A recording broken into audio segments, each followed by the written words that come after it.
बहुत महत्वपूर्ण विषय पर चल रहे हैं ताकि ये पता चले कि कलीसिया बॉडी ऑफ क्राइस्ट का अर्थ क्या है। हम तंबू में जाकर देखें, क्योंकि तंबू में ही सारे राज छिपे हैं, वहां मिस्ट्री है, और वो उसको बोलते हैं prototype of the body of Christ. The prototype map है, वो नमूना है। उसी के आधार पे सुलेमान का मंदिर बना था, जो 3 बार रेनोवेट हुआ था यीशु मसीह के समय। वो किंग हेरोद का टेम्पल कहलाता था, और उसके बाद वो आज खत्म हो गया। लेकिन यहेजकेल में आएंगे तो फिर आपको एक मंदिर मिलेगा, विजन ऑफ द टेम्पल। वो विजन ऑफ द टेम्पल जो है वो प्रकाशित वाक्य में आपको पूरा होता हुआ दिखेगा, व्हेन जीसस केम। एक बहुत बाइबल मंदिर से शुरू हो रही है और मंदिर पे ही कंप्लीट हो रही है, और मंदिर को कभी मत भूलिएगा। लेकिन अब लेकिन का मतलब सब उल्टा। मंदिर, आपके माइंड में मंदिर की परिभाषा क्या है और परमेश्वर किसको मंदिर कहता है, ये सीखने और समझने वाली चीज है। हालेलुया। क्योंकि नए नियम में लिखा हुआ है कि हमारी देह पवित्र आत्मा का मंदिर, और यीशु मसीह की देह को भी मंदिर ही बोला गया था। और इफ्सियों में उसने बताया, क्या तुम नहीं जानते कि तुम परमेश्वर का जीवित पत्थर बना रहा ताकि तुमको मंदिर बनाए। उस पत्थर में यानी गढ़ के, सुलेमान के मंदिर में वो भेद हम लोग देखेंगे अभी स्टडी में। ये हम ब्रीफ में आपको बता रहे हैं, एक overview. We are studying about the temple.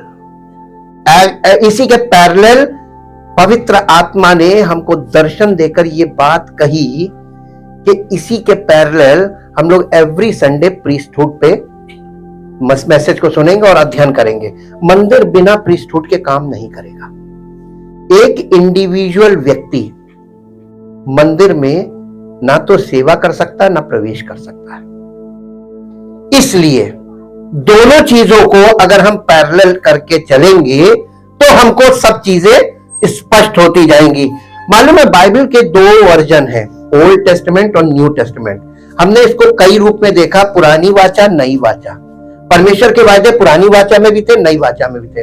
पुरानी वाचा फिजिकल से शुरू हुई और नई वाचा स्पिरिचुअल पे चल रही है। और अब हमारा जो थीम चल रहा है, first physical then spiritual followed. इसलिए अब बहुत सी चीजें अब खुलेंगी, जैसे पुराना नियम, नया नियम पुराने में गुप्त था और पुराना नियम नए में प्रकट है। ये फॉर्मूले से हमने बहुत लाइट ली। अब हम लोग फिजिकल और स्पिरिचुअल से दोनों वर्जन को देखेंगे। दोनों वर्जन बहुत इंपॉर्टेंट है। सारी बातों का आधार वहां है, लेकिन उसका स्पिरिचुअल वर्जन नए नियम में है। इसीलिए लोग घूम गए और कंफ्यूज हो गए। क्या हम लोगों को प्रीस्टहुड यानी याजक पद के विषय में जानकारी स्पष्ट होनी चाहिए कि नहीं? क्यों? क्वेश्चन क्यों होनी चाहिए? उसके बिना उद्धार नहीं मिलेगा। उसके बिना किसी को उद्धार नहीं मिलेगा। इसलिए ये विषय, पवित्र आत्मा ने कहा, ये विषय हर विश्वासी को, जब वो मंदिर बन रहा है तो ये विषय जरूर स्पष्ट होना चाहिए। इसलिए आज हम एक ओवरव्यू लेंगे। थोड़ा समय होगा, इसलिए जल्दी से मेरे साथ निकालिए इब्रानियों की पत्री, उसका 9 अध्याय। The book of Hebrew chapter 9 verse 1, 1 पद से और 10 पद तक हम पढ़ेंगे। यहां पे हम इस आपको शॉर्ट में दिखा रहे, बाद में हम लोग स्टडी में इसको हर संडे इसका पार्ट्स में और आगे बढ़ेंगे। जी, निदान उस पहली वाचा में भी सेवा के नियम थे। हाँ, पहली वाचा में भी सेवा के नियम थे। तो ऊपर पार्थिव तंबू लिखा होगा, है ना। पार्थिव तंबू का मतलब डेड नहीं है। पार्थिव का मतलब हमारे यहाँ डेड समझते हैं, पार्थिव शरीर बोलते हैं ना, लेकिन इसका मतलब डेड नहीं। पार्थिव का मतलब अर्दली, पृथ्वी पर का तंबू। तो वो परमेश्वर के स्वर्ग में जो असली निवास स्थान का नमूना था, वो नमूना बना था मूसा का तंबू। ये उसके विषय में है। जी, और ऐसा पवित्र स्थान था जो इस जगत का था। जी, अर्थात एक तंबू बनाया गया। अब देखिए, एक तंबू बनाया गया और उसमें फिर लिख दिया आगे पहले तंबू में। कुछ बात स्पष्ट नहीं हुई, लोग कंफ्यूज हो जाते हैं। एक तंबू और उसमें पहला तंबू, तो फिर 2 तंबू हो गए। नहीं, तंबू एक ही था, उसका अंदर से भाग थे। जैसे हमारा घर एक होता है, उसमें अंदर कमरे का एक होते हैं ठीक है, तो लेकिन वो कहलाता एक घर है। ऐसी एक तंबू बनाया गया, उसके पहले भाग में तंबू में दीवट और मेज और मेज और भेंट की रोटियां और भेंट की रोटियां रखी जाती थी जी, और वो पवित्र स्थान कहलाता था। और दूसरा पर्दे के पीछे वो तंबू था जो परम पवित्र स्थान कहलाता है जी। उसी में सोने की धूपदानी उसमें सोने की धूपदानी और चारों ओर सोने से मढ़ा हुआ वाचा का संदूक और इसमें मन्ने से भरी हुई रोटियां सोने और नहीं कोई और पढ़े, इसमें ग्रामेटिकल प्रॉब्लम आ रही है। और उसमें मन्ना से भरा हुआ सोने का मर्तबान और हारून की छड़ी। ये बहुत पॉइंट याद रखिएगा ये सब, क्योंकि हम इसकी डिटेल में जब जाएंगे ना तो पवित्र आत्मा के फल आपको और समझ में आ जाएंगे। परमेश्वर का सेवक जो पवित्र आत्मा से फल फूल गया वही परमेश्वर का सेवक है। ये एक विधि थी मूसा के टाइम में, जब 12 गोत्र थे। परमेश्वर ने मूसा से कहा कि इन 12 गोत्रों में से मंदिर की सेवा यानी याजक पद की सेवा कौन करेगा, इसके लिए चुनाव परमेश्वर ने कहा था मैं करूंगा। I will choose who is the high priest, महायाजक कौन होगा ये मैं चुनूंगा। अब क्या परमेश्वर ने आज ये अधिकार मनुष्य को दे दिया? हाँ, यही तो बात है। आज ये लोग स्वयं खड़े हो रहे हैं। इसको पहचानने के लिए आपको ये वाला विषय बिल्कुल स्पष्ट होना चाहिए, क्योंकि आपके अनंत जीवन और उद्धार से जुड़ी हुई बात है। इसलिए इस मामले में आज सबसे बड़ा धोखा चल रहा है। अब देखिए, परमेश्वर ने मूसा से कहा था बादाम की छड़ियां लेना, ऐसे उसको काट के उसको छील के और सब छड़ी पे हर गोत्र के हेड का नाम डाल देना और वो छड़ियों को मेरे पास रख देना होली ऑफ होलीज में। मूसा ने बिल्कुल आज्ञाकारी था, वैसे ही किया। 12 छड़ियां रख दी गई और 12 छड़ियां रात भर रखी गई। सवेरे मूसा गया, एक छड़ी में, वो बादाम की छड़ी थी, उसमें फल भी थे, फूल भी थे। व्हाइट फूल होते हैं बादाम के, व्हाइट फूल लगे हुए तो उसमें बादाम का फल लगा हुआ था। एक छड़ी में रात भर में बिना मिट्टी के फल कहां से आ गया? ये सिंबॉलिक चीज थी। परमेश्वर कुछ भी कर सकता है। इस तरीके से परमेश्वर ने प्रकट कर दिया था। वो छड़ी किसके नाम की थी मालूम है? हारून के नाम थी। और वो हारून जो है वो पहला हाई प्रीस्ट। और पूरे पुराने नियम में हारून एक वंश था, लेवी वंश। वो मूसा का बड़ा भाई था। एक लेवी वंश था, 12 गोत्रों में एक गोत्र था लेवी गोत्र। लेवी गोत्र के लोग केवल मंदिर की याजक की सेवा कर सकते थे, दूसरा कोई नहीं, किसी और गोत्र का व्यक्ति नहीं कर सकता था। कारण ये परमेश्वर की मर्जी थी, उसने नियुक्त किया था। और हुआ ये कि परमेश्वर ने हारून को हाई प्रीस्ट डिप्यूट किया, लेकिन उस प्रीस्टहुड में समस्याएं आपको पूरे इतिहास में मिलेंगी। मानव स्वभाव की पतन में है, पाप में है, इसलिए मानव में जो प्रॉब्लम्स थी वो सब सामने आई। अब हम इस पे आगे चलेंगे, आगे पढ़िए। और वाचा की पटियाई थी, वो 10 आज्ञाएं जो मूसा को परमेश्वर ने दी थी पत्थर पे लिख के, वो भी थी, वो वाचा के संदूक में रखी हुई थी जी। और उसके ऊपर दोनों तेजों में कुरूप थे। कुरूप का मतलब होता है स्पेशल आर्कएंजल्स जी, जो प्रायश्चित के ढकने पे छाया किए हुए थे। इन्हीं का एक एक करके बखान करने का या वर्णन करने का अभी अवसर नहीं है। बिल्कुल सही लिखा, हम भी अभी ये अवसर नहीं है। हम आपको ये वाली चीज अभी एक एक करके नहीं बताएंगे जी। जब ये वस्तुएं इस रीति से तैयार हो चुकी, तब पहले तंबू में देखिए, 2 तंबू के 2 भाग थे और दोनों भाग के लिए सेवा के लिए अलग अलग व्यक्ति नियुक्त होते थे। ये बहुत ध्यान देने वाली बात है। ये नटशेल में आप लीजिए जी।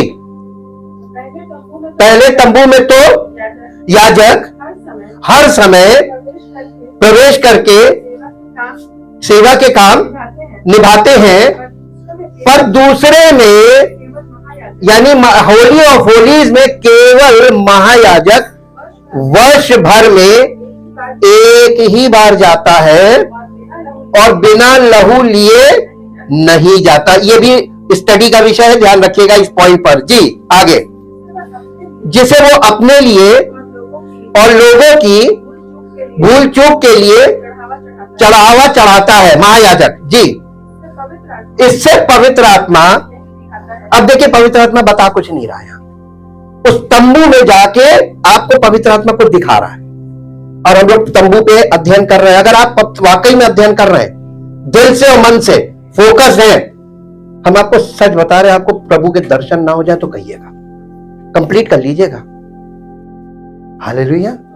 इससे पवित्र आत्मा यही दिखाता है कि जब तक पहला तंबू यानी होली ऑफ होलीज अभी यहां पर एंट्री नहीं हो पा रही लोगों की, तब तक पवित्र स्थान का मार्ग होली ऑफ होलीज आपके लिए बंद है, प्रकट नहीं हुआ। जी, और ये तंबू तो वर्तमान समय के लिए, यानी मूसा का तंबू वर्तमान समय के लिए एक दृष्टांत है। इसमें भेद है जी, जिसमें ऐसी भेंट और बलिदान चढ़ाए जाते हैं जिनसे आराधना करने वालों के विवेक सिद्ध नहीं हो सकते, इसलिए कि वे केवल खाने पीने की वस्तुओं और भांति भांति के स्नान विधि के आधार पर शारीरिक नियम हैं जो सुधार के समय तक के लिए नियुक्त किए गए थे। ये सुधार का समय कब तक था? पुरानी वाचा का समय कब तक था? मैंने आप लोगों को बताया सब कुछ, यूहन्ना बपतिस्मा देने वाले के समय तक। अब आप एक चीज ध्यान रखिएगा, उस तंबू में जो पुराना तंबू था, मूसा का तंबू, बाद में मंदिर बनता चला गया, भव्य मंदिर तक बन गया और बहुत विशाल बन गया, साइज भी बड़ा हो गया। लेकिन एक कमी, आप एक कॉमन चीज आपको दिखाई देने को मिलेगी, प्रीस्टहुड देखेंगे जब, तो जितने भी महायाजक हुए अपने अपने समय में, एक भी महायाजक जिंदा बाहर नहीं आया, एक भी नहीं आया। This is the record in the old testament. एक जिंदा आया था, गूंगा आया था, वो था यूहन्ना बपतिस्मा देने वाले का पिता। ये परमेश्वर की योजना थी। हालेलुया। अब प्रीस्टहुड चेंज होता है यहीं से, यूहन्ना बपतिस्मा देने वाला और यीशु मसीह। देखिए एक परिवार में परमेश्वर एक परिवार से काम कर रहा है शुरू से। मूसा का परिवार, आप देखिए मूसा के ससुर ने उसको कितनी चीजें बताई कि ऐसे कर ऐसे कर। परमेश्वर का आत्मा कैसे काम करता चला आ रहा है और परिवार के द्वारा ही परमेश्वर की सेवा इस पृथ्वी पर बढ़ी है और परमेश्वर के काम बढ़े परिवार के द्वारा। यह बात आप हमेशा याद रखिएगा। और फिर देखिए आप, यूहन्ना बपतिस्मा देने वाला और यीशु मसीह कजन ब्रदर से, और वो 6 महीने बड़ा था। मूसा और हारून रियल ब्रदर्स थे और वो मूसा से बड़ा था हारून, लेकिन परमेश्वर बात किससे करता था? मूसा से। ये सब मिस्ट्रीज हैं, ये सब अभी आपको धीरे धीरे प्रीस्टहुड में सब क्लियर होगा। अब इसके साथ साथ एक पद, और अब इसी में 9 अध्याय का 11 पद से पढ़िए। परंतु ये 11 से 14 पढ़ेंगे। परंतु जब मसीह आने वाली अच्छी वस्तुओं का, नहीं 11, ये 10 अध्याय 9 अध्याय का 11 पद से यही है।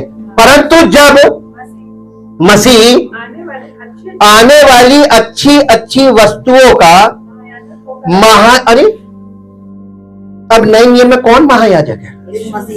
अब आप एक चीज देखिएगा, पुराने यानी जो मूसा के समय की वाचा थी, जो उस समय का प्रीस्टहुड था, उस प्रीस्टहुड में एक महायाजक फिजिकल, उसके अंडर में ढेर सारे प्रीस्ट होते थे, उसके बच्चे होते थे, उसके घर में पैदा बच्चा, महायाजक का बच्चा ही याजक होता था। अब आप फिर नए नियम में आइए, यूहन्ना बपतिस्मा देने वाला कौन था? जकरिया का बेटा। और जकरिया का बेटा, उसने उस काम को, जो याजक का काम था, महायाजक का नहीं, याजक का काम उसने किया कि मसीह जो महायाजक था उसको इंट्रोड्यूस किया। अब यहां से देखिए याजक पद चेंज हो रहा है।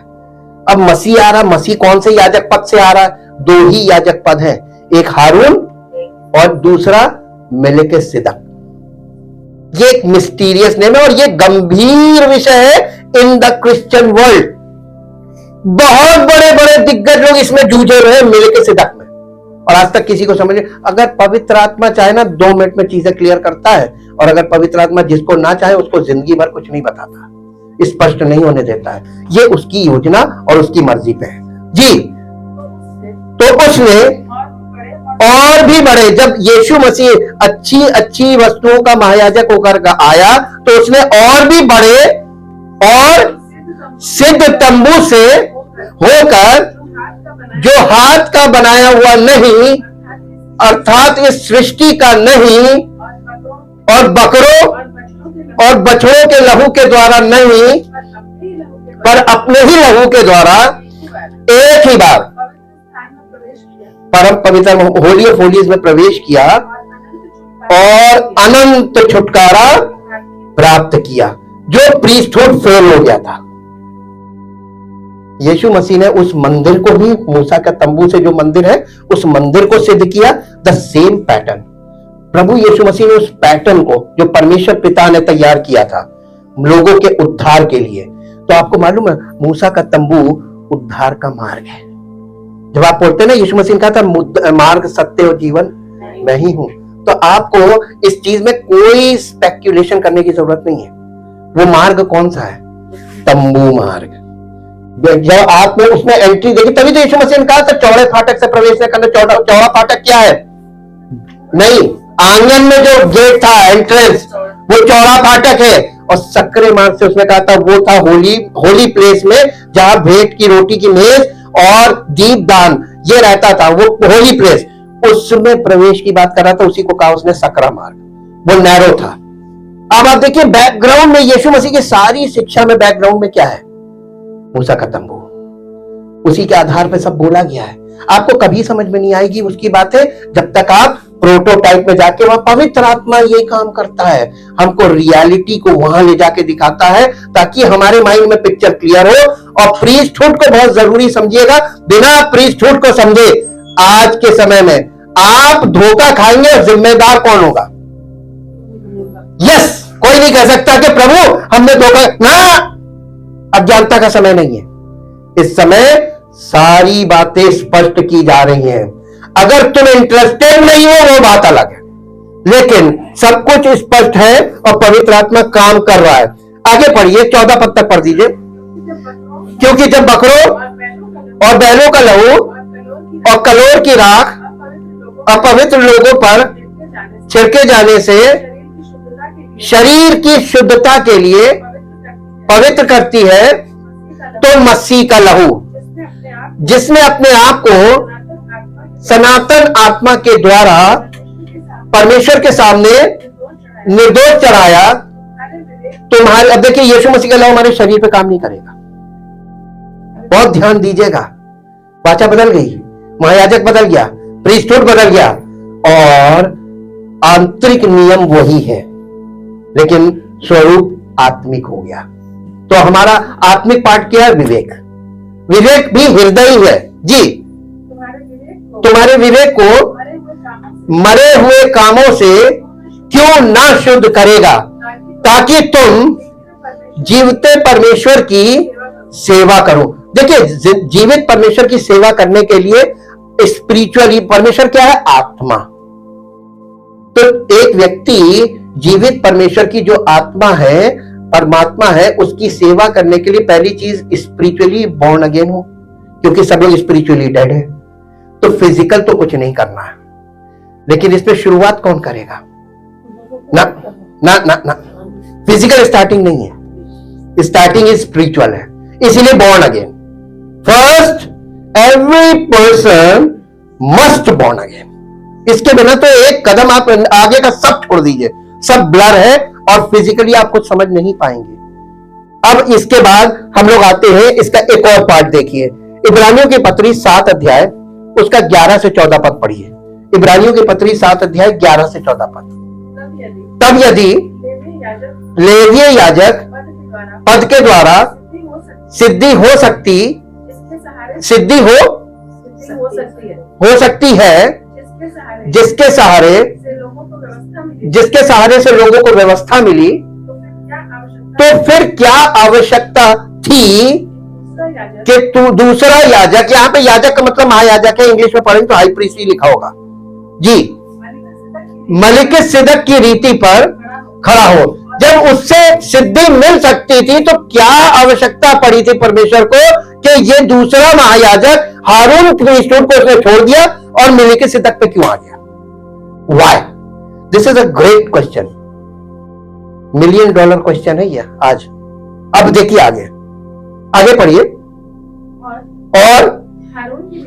और हारून की रीति का ना कहलाए, क्योंकि जब याजक का पद बदला जाता है तो व्यवस्था का भी बदलना अवश्य है।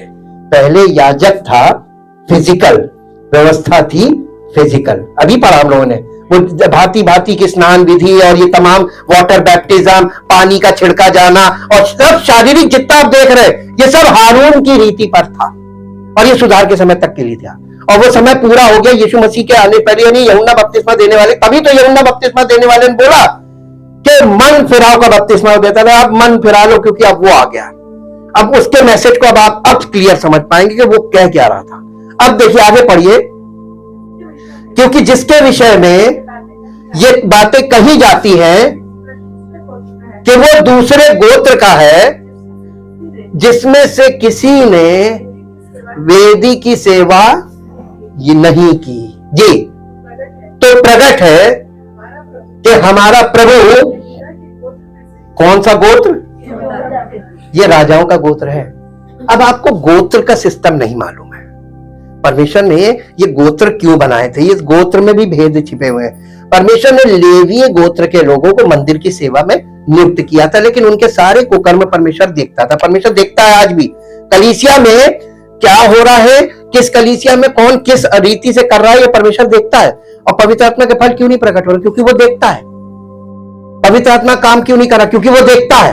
धन्यवाद कीजिए कि परमेश्वर देखता है। शायद हम आत्मिक तौर पे ना देख पाए, लेकिन वो आत्मिक तौर पे देखता। परमेश्वर आपके कपड़ों को नहीं देखता, परमेश्वर आपके शरीरों को नहीं देखता, परमेश्वर ये नहीं देखता कि आप कैसे पहने, कैसे बैठे, क्या कर रहे हैं, लेकिन परमेश्वर आपके हृदय को देखता है। वो जड़ देखता है, और अगर जड़ सही नहीं होगी परमेश्वर कभी एक्सेप्ट नहीं करेगा।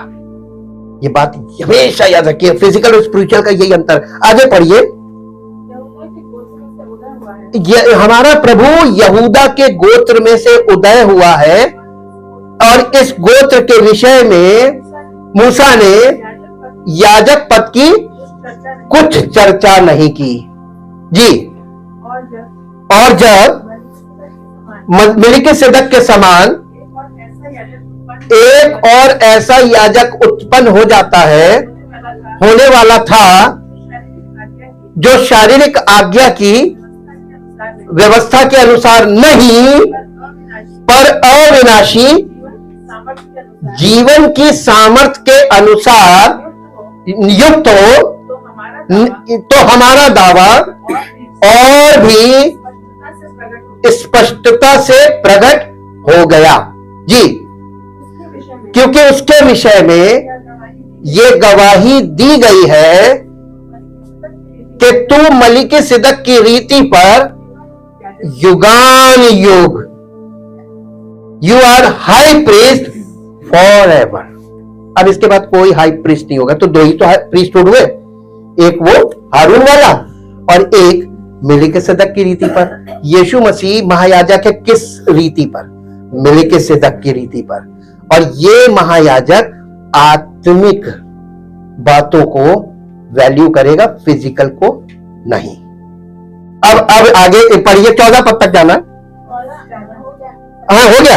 अब इसके बाद एक पद निकालिए, ये 7 अध्याय का 15 पद से 22 पद चलिए। इसी में 7 अध्याय का 15 से 22, हाँ 17 तक हो गया। और आगे चलिए।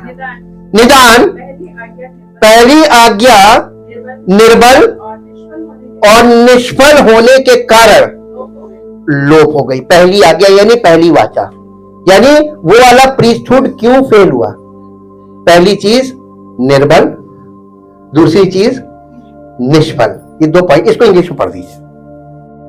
So a previous physical regulation and command is cancelled because of its weakness and ineffectiveness and useless. कोई फलवंत नहीं हुआ, कोई सिद्ध नहीं हुआ.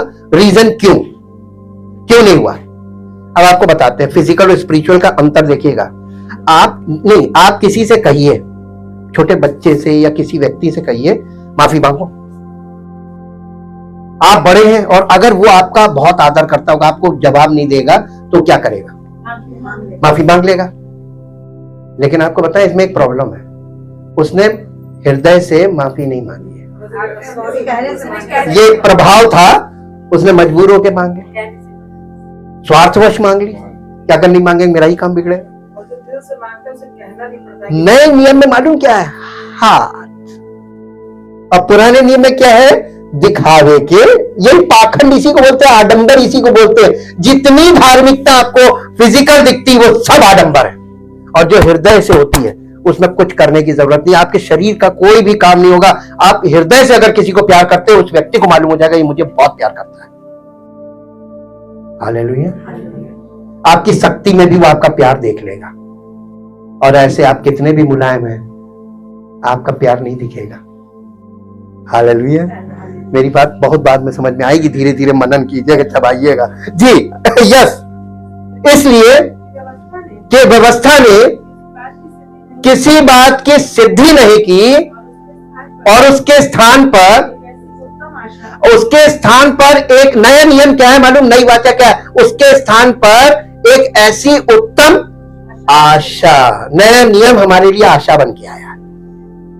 अब अगर आपको दुनिया में सब कुछ आपने कर लिया है, आपके पास एक आशा लास्ट बचती है कि प्रभु की शरण में आ जाओ. और मालूम है, जितने उसकी शरण में आए, जितनों ने उस पर भरोसा किया, वो कभी लज्जित नहीं हुए. हालेलुया. ये है आशा जी. आशा रखी गई है जिसके द्वारा हम लोग के पास आशा है. हम आशा से तो कलीसिया में आ रहे हैं, है ना. और लोग हमको पहले कहते थे विश्वास. हमें बहुत लंबा चक्कर काटना पड़ा आपके साथ, आपको ये सिखाने और समझाने के लिए तैयार किया आपके हृदय को कि नहीं, आप ये समझो आशा और विश्वास में बहुत अंतर है. जब कोई चीज कंप्लीट हो जाती है तब विश्वास. जब आपको लोग देख लेते हैं final, yes now I believe. लेकिन उससे पहले क्या होती है? आशा. आशा में लगे रहिएगा, आशा में आनंदित रहिएगा. प्रभु आपको क्या बनाने जा रहा है? नई सृष्टि बनाकर अपनी महिमा करेगा. वो अपनी महिमा के लिए कर रहा है. आपके लिए, आपको तो नई सृष्टि बना देगा, लेकिन काहे के लिए बनाएगा? अपनी महिमा के लिए, क्योंकि वो महिमा प्रकट करने वाला प्रभु है जी. और इसलिए मसीह की नियुक्ति बिना शपथ नहीं. आपको मालूम है, एक याजक, आप पुराने नियम में जाके देखिए, कोई भी महायाजक हो या उसके बच्चे याजक हो, उन्हें नियुक्त करने के लिए शपथ नहीं ली जाती. लेकिन प्रभु को शपथ क्यों लेनी पड़ी? किसी को नहीं मालूम. नागरिक शास्त्र कोई पढ़ा नहीं.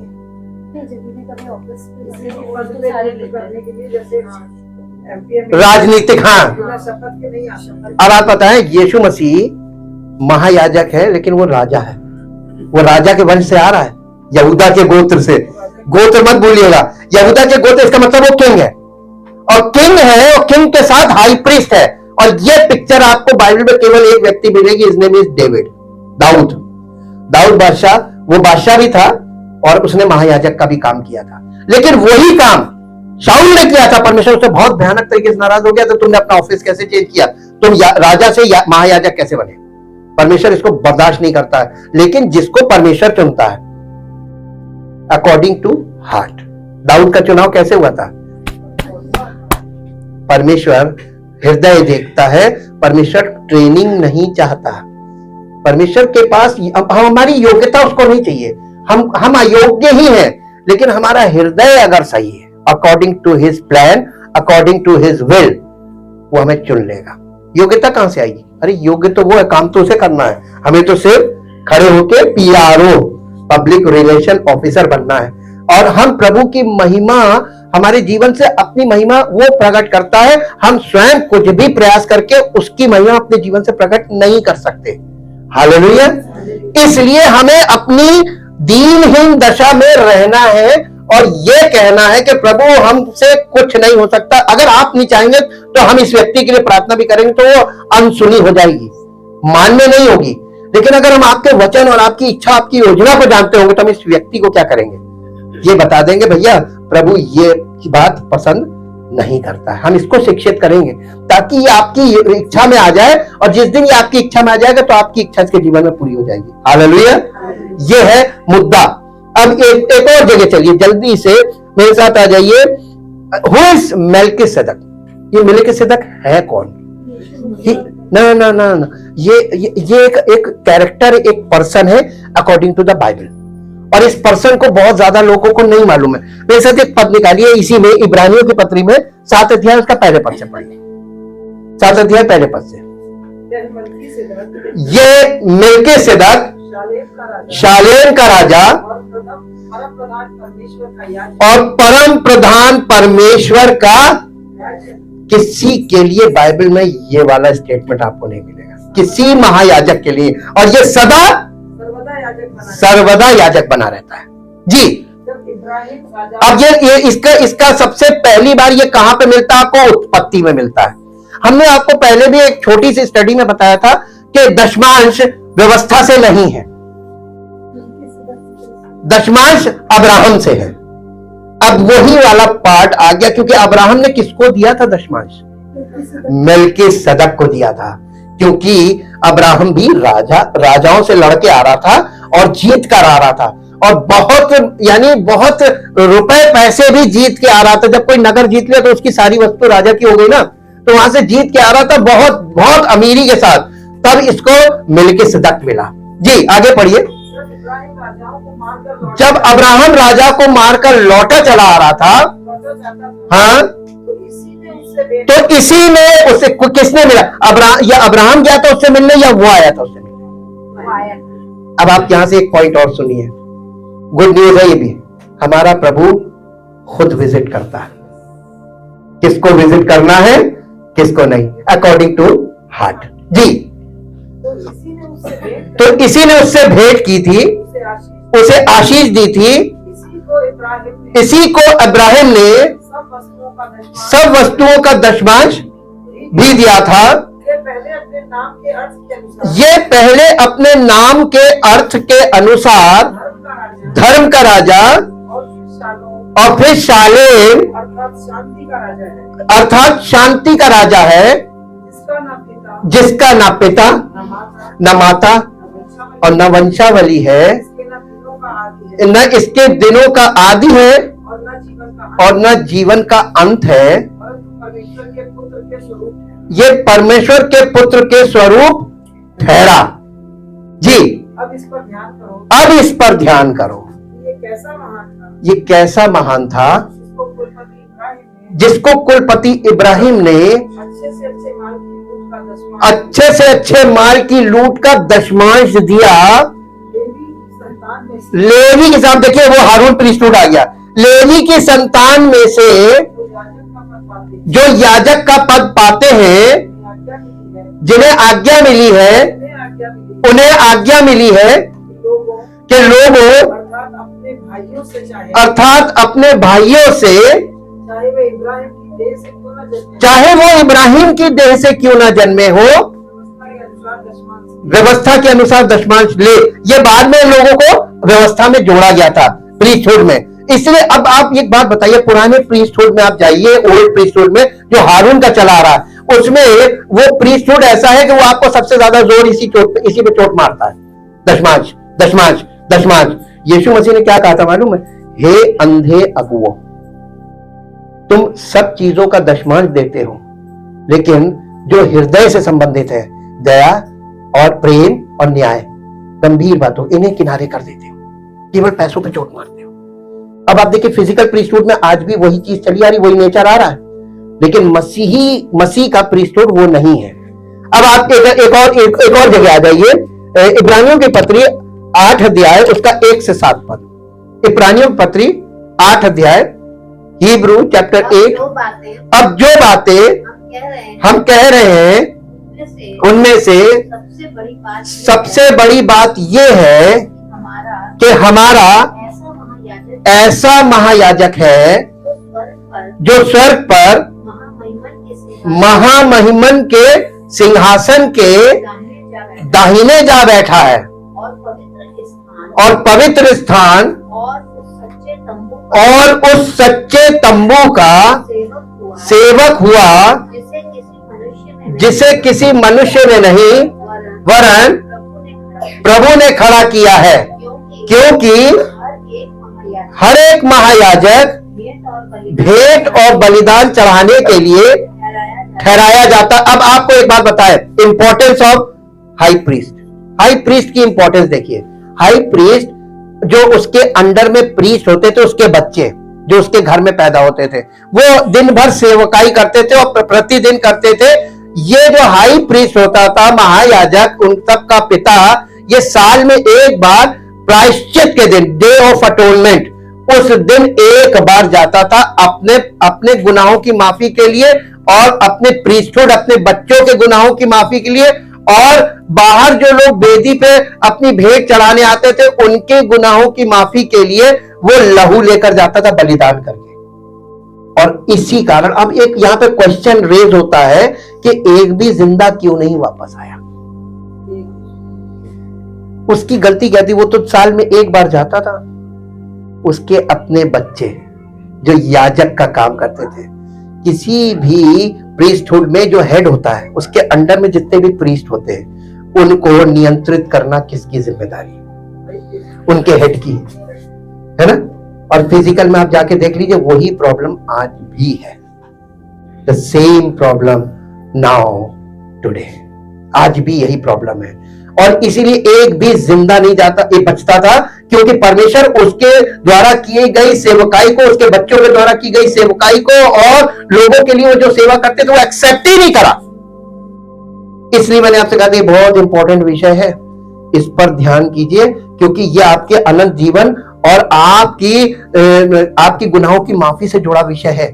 हमारा महायाजक जिसने हम सबके गुनाहों को माफ कर दिया है, वो महायाजक जो एक बार में पिता के दाहिने जाके बैठ गया, परमेश्वर के घर का अधिकारी बन गया। लेकिन जमीन पर उसकी अब जब हम लोग आगे स्टडी में जाएंगे, हमें हिस्ट्री में दिखाएंगे, फर्स्ट सेंचुरी चर्च जैसे ही यीशु मसीह के चेले एक एक करके जैसे ही खत्म हुए, उसके बाद से मसीह के जो सेवकाई है इसमें, प्रीस्टहुड में, यहाँ पे गड़बड़ी शुरू हो गई थी। हालेलुया, जो एक गंभीर विषय है और हमें इन विषयों में कंप्लीट जानकारी होनी चाहिए। जी, 8 अध्याय का 1 से 7 पढ़ लिया जी। क्योंकि हर एक महायाजक भेंट और बलिदान चढ़ाने के लिए ठहराया जाता है, इस कारण अवश्य है कि इस याजक के पास भी कुछ चढ़ाने के लिए हो। यदि वो पृथ्वी पर होता तो कभी याजक ना होता, इसलिए कि व्यवस्था के अनुसार भेंट चढ़ाने वाले तो हैं, वे स्वर्ग में की वस्तुओं के प्रतिरूप और प्रतिबिंब की सेवा करते हैं। जैसे जब मूसा तंबू बनाने पर था तो उसे ये चेतावनी मिली, देख जो नमूना तुझे पहाड़ पर दिखाया गया है उसके अनुसार सबको देना। ये रिपीटेडली चला था, हम लोगों ने स्टडी में देखा है। अब इसी का 10 अध्याय में आ जाइए, 10 अध्याय का 12 से 14। पर ये व्यक्ति पापों के बदले एक ही बलिदान सर्वदा के लिए चढ़ाकर परमेश्वर के दाहिने जा बैठा, और उसी समय से इसकी बाट जो रहा है उसके बैरी उसके पांव के नीचे की पीढ़ी बन जाए, क्योंकि उसने एक ही चढ़ावे के द्वारा उन्हें जो पवित्र किए जाते हैं सर्वदा के लिए सिद्ध कर दिया। अब यीशु मसीह ने एक बार में सबको सिद्ध कर दिया, सिद्ध बलिदान चढ़ा दिया। कहने का मतलब यह कि उसने हमारे लिए सिद्ध बलिदान चढ़ा दिया। अब वो सिद्ध बलिदान हमारे जीवन में पूरा कैसे हो? आपको मालूम है महायाजक ने अपना काम कर दिया। हमारा महायाजक जीवित है, ऑफिस में बैठा है। अब उसके अंडर में जो याजक है, यहां पे कौन होने चाहिए? हारून के बच्चे उसके याजक होते थे, वही याजक का काम कर सकते थे, सेवकाई। होली प्लेस में कलीसिया क्या है मालूम है? Holy place. आप वहां पे देखिए, वहां लिखा मिलाप वाला तंबू, इंग्लिश में लिखा टेंट ऑफ कॉन्ग्रीगेशन। वहां पे कॉन्ग्रीगेशन थी नहीं। मसीह ने जब उस तंबू को सिद्ध किया, उसने कहा I will build my church. तो ये जो होली प्लेस है, ये यहाँ पे क्या क्या चीज थी वहां पर? रोटी की मेज, दीपदान और वो खुशबू जो जरा ऑल्टर ऑफ इंसेंस। आपको मालूम है मसीह हमारे जीवन की सुगंध, जीवन की रोटी, जीवन का जल और जीवन की ज्योति कलीसिया में पवित्र आत्मा के द्वारा हम सबकी जिंदगी में इम्पार्ट करेगा। पार्टेकर्स बनाया हमको, ताकि हमारा स्वभाव मसीह के स्वभाव के स्वरूप होता जाए, हम परिवर्तित हो और पवित्र आत्मा के फलों के द्वारा हम प्रकट हो। किसकी महिमा होगी? लेकिन जब आप पार्टिसिपेट करेंगे तभी तो उसकी महिमा आपके जीवन से होगी। बी सीरियस, हम पहले भी बोलते थे, बी सीरियस विद गॉड। परमेश्वर के मामलों में बहुत सीरियस रहिए, क्योंकि वो कोई कभी मजाक करता नहीं है और वो बहुत सीरियस रहता है, और वो हमारे अनंत जीवन को लेकर और हमें पापों से छुटकारा देने के लिए बहुत सीरियस है। और वो वास्तव में हम लोगों को इस वाले समस्या से निकालना चाहता है, और केवल वो ही निकाल सकता है, हम निकल नहीं सकते, और इसका कोई दुनिया में कहीं विकल्प है नहीं। और हमने एक चीज सीखी अपने जीवन काल में कि जब अचानक से आपका ऐसा चैलेंज आपके सामने आए जिसके लिए आपको तैयारी करने का मौका ना हो, और आपको अचानक से उस जगह पर कुछ करने के लिए बोला जाए जिसके लिए आप बिल्कुल तैयार नहीं, तो क्या करना चाहिए आपके हिसाब से? The best way is surrender yourself. Lord, I am unable, I submit myself, I surrender myself unto you, Lord. You are the supreme. आप कर सकते हैं, मैं नहीं कर सकता। बस इतना मानना हृदय से, और इतना ही उसके सामने आपके जीवन से, आपके दिल से यही भाव भी दिख जाए कि वाकई में ये कह रहा है मैं नहीं कर सकता हूं, और प्रभु ने कहा कि जो तुम नहीं कर सकते वो मैं करूंगा। हालेलुया। तो इस प्रीस्टहुड में हमको कुछ नहीं करना, मसीह के सेवक को कुछ नहीं करना है। मसीह के सेवक को मसीह के अधीन रहना है, विश्वास योग्य रहना है। परिस्थितियां भी बहुत खराब होंगी, परीक्षाएं आएंगी, लेकिन आपको ये स्थिर रहना, मेरा प्रभु मुझे देगा हर एक चीज अपनी महिमा और धन के अनुसार। आप धीरज से बने रहिए, और देखिए फिर फेज वो पलटता है, और जब फेज पलटता है तो आपको लोग कहेंगे अरे कहां से कहां उठा लाया। Thank you Jesus. क्या आप चाहते हैं कि प्रभु आपके जीवन से ऐसी महिमा अपनी प्रकट करे जैसी वो प्रकट करना चाहता है? क्या आप उसको अनुमति देंगे? हाँ प्रभु, मैं अपने आप को अवेलेबल करता हूं कि आप मेरे जीवन से अपनी महिमा प्रकट कीजिए। आपको कुछ नहीं करना, आपको सरेंडर करना है और उसके साथ विश्वास योग्य बने रहना है, और बाकी काम वो खुद कर लेगा। मसीह में करना ही तो कुछ नहीं है, लेकिन जो करना है वो हमारे लिए भारी पड़ता, समर्पित होना। क्या आप पूरे दिल से समर्पित होने को तैयार? अपने स्थान पर खड़े होइए। हम लोग प्रभु के सामने आज यही कहेंगे कि प्रभु आप तो दिलों को जांचने वाले हैं, हम सब के हृदय को आप जांचिए। और प्रभु हम सब की आशा आपसे है, और हम कभी निराश नहीं होंगे, क्योंकि जितनों ने आप पर भरोसा किया वो कभी लज्जित नहीं हुए।